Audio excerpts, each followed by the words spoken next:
2023 qui se joue en janvier 2024. Comme vous le savez très bien, les Léopards ont disposé du Soudan 2-0 au stade des Martyrs à Kinshasa. Le président Félix Tshisekedi était présent accompagné de la première dame Denise Nyakeru. Il avait échangé avec les Léopards après la victoire. Il les a encore reçus au palais présidentiel pour un dîner d'encouragement, bien sûr. Il a rassuré qu'il va lui-même se charger, en tout cas, des préparatifs pour que la RDC puisse jouer la CAN dans de bonnes conditions, pour que les joueurs jouent aussi dans de bonnes conditions et bien préparer les éliminatoires pour la Coupe du Monde 2026. Et l'autre grande actualité, c'est que les Léopards se sont pour Johannesburg en Afrique du Sud, où ils seront reçus en match amical international par les Bafana Bafana d'Afrique du Sud. Les Léopards vont s'entraîner aujourd'hui dans la soirée, après avoir arrivé bien sûr sur la terre sud-africaine. Le match est prévu ce mardi à 17h de Kinshasa. Si vous êtes à Goma, ça sera donc à 18h. Le Goma, c'est le chef-lieu de la province du Nord Kivu dans l'est de la République démocratique du Congo. Mesdames et messieurs, tous les Léopards ne sont pas à Johannesburg en ce moment. Il y a des joueurs qui ont été rappelés par leur club. C'est donc Arthur Maswaku, il y a Vital Ntimba, Balikwisha également, qui ont été donc rappelés par leur club. Théo Bongonda, lui aussi, qui avait marqué le premier but contre le Soudan, ne jouera pas ce match amical international. Néanmoins, tous les autres Léopards sont à Johannesburg et vont être reçus par les Bafana Bafana. C'est donc deux arrières gauche qui vont manquer au rendez-vous, Arthur Maswaku, Vital Ntimba, mais il y aura quand même une solution qui sera trouvée par Sébastien Desabre, qui dispose en tout cas d'une très belle équipe. Il y a Joris Kayembe qui joue en Belgique également, qui est arrière gauche, qui devra donc trouver cette opportunité de s'exprimer, comme a dit dans la conférence de presse d'après-match le sélectionneur Sébastien Desabre. Ce match va servir en tout cas de sparring pour les Léopards qui sont en train de se préparer pour la Coupe du Monde 2026. Bien sûr, les éliminatoires, des joueurs qui n'ont pas pu jouer lors des éliminatoires de la CAN vont avoir cette opportunité déjà avec ce premier grand match amical. Non, mais après, on savait les enjeux du match. Donc les enjeux du match étaient de gagner, bien sûr devant notre public, mais en étant mesuré aussi dans nos prises de risques, parce qu'au final, le but et l'objectif final était la qualification.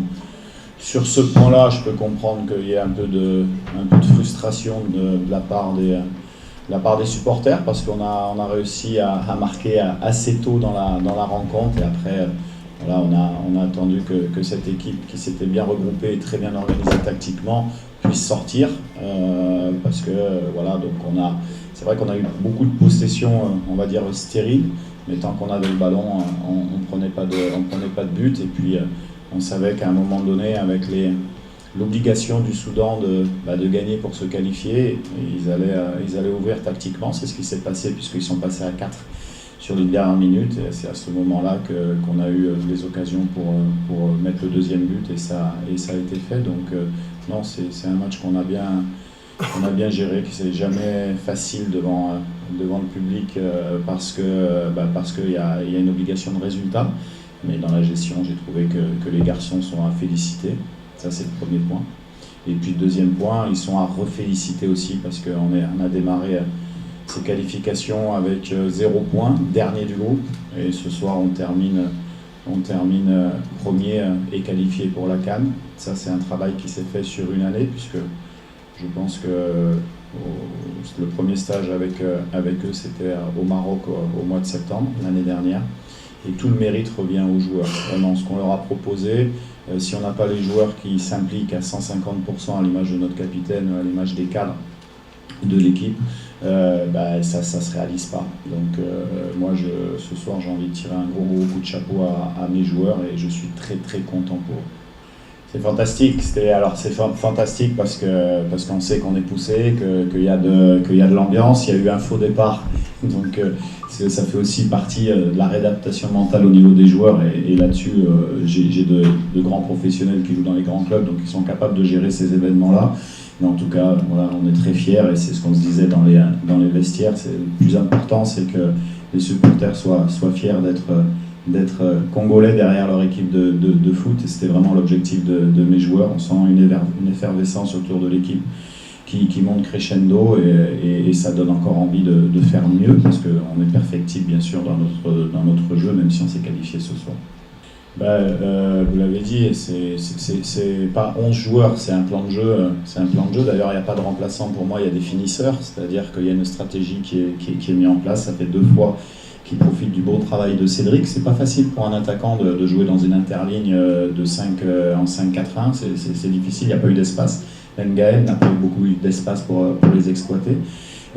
Voilà, et donc le tout c'est qu'il y ait un état d'esprit. Il y a la concurrence, c'est vrai, mais bon, pour rebondir sur le temps de jeu, Mayele a eu pendant pas mal de temps d'arrêt parce qu'il était en transfert entre Youngstar et Pyramide, et puis il est simplement en stage, mais le championnat égyptien n'a pas repris, donc voilà, je pense qu'il avait 15-20 minutes à nous donner de bonne facture, c'est ce qu'il a fait, et on est très content pour lui parce qu'il le mérite, mais il profite également du travail de toute l'équipe.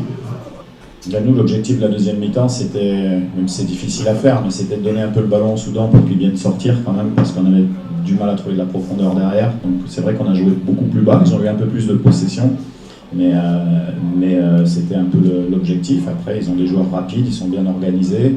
C'est une équipe qui a battu le Gabon, qui nous avait battu au match aller, donc même si il faut les féliciter parce qu'ils sont restés dans le match jusqu'à la fin, au final. Voilà. Mais après, je pense qu'on a quand même tactiquement bien géré le match. Voilà, pour l'instant, on a un match en Afrique du Sud mardi qui va me permettre de faire un peu de turnover, de donner la chance à des joueurs qui doivent montrer des choses, qui doivent montrer s'ils peuvent nous aider sur le match de la CAN. C'est ce qui va se passer. Au mois d'octobre, on aura également 2 matchs amicaux aussi pour préparer tout ça, et puis on aura le début de la phase qualificative du Coupe du Monde. On retrouvera d'ailleurs le Soudan dans le groupe un peu plus tard, mais on le retrouvera, donc on ne se projette pas encore, on savoure, et parce qu'on vient vraiment d'en bas, et donc on savoure, on pensera à ça plus tard. On commence à trouver un équilibre, il y a du monde, on a 28 joueurs sur ce stage, plus certains qui ne sont pas dans le groupe, qui sont susceptibles d'y être, comme certains qui sont suspendus ou d'autres en méforme, donc on commence à avoir des choix. C'est ce qui nous donne aussi cette osmose à l'intérieur du groupe, cette discipline, parce que tout le monde a envie de montrer le meilleur de soi-même.